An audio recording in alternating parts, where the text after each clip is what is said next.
تحریر آپ کے سامنے بیان کرنی تھی، بڑی عمدہ تحریر ہے۔ فرمایا اخلاق کسی بھی قوم کی زندگی کے لیے ریڑھ کی ہڈی کی طرح ہوتے ہیں، خواہ وہ کسی بھی مذہب سے اس کا تعلق ہو۔ اخلاق دنیا کے تمام مذاہب کا مشترکہ باپ ہے جس پر کسی کا اختلاف نہیں۔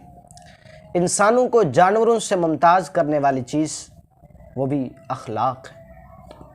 اچھے اور عمدہ اوصاف وہ کردار ہیں جس کی قوت اور درستگی پر قوموں کے وجود، استحکام اور بقا کا انحصار ہے۔ فرمایا کہ معاشرہ اصلاح پذیر ہو تو اسے قوی، صحت مند، باصلاحیت قوم وجود میں آتی ہے۔ بڑی زبردست بات کی دیکھو، اگر ہمارا معاشرہ بہتر ہو جائے نا تو قومیں اچھی پیدا ہوں گی، معاشرے کے اندر اچھے لوگ اور اچھے افراد نظر آئیں گے آپ کو۔ وجہ یہ ہے کہ ہمارا معاشرہ بگڑا ہوا ہے۔ ہم سمجھتے ہیں یار کن بنیادوں پر کام کریں یار۔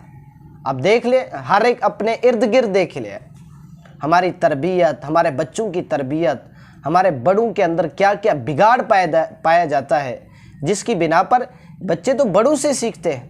تو لہذا ہماری یہ ذمہ داری ہے، جس طرح دنیاوی تعلیم دیتے ہیں نا، اسی طرح اخلاق کی تعلیم بھی بچوں کے سینوں میں اتاریں۔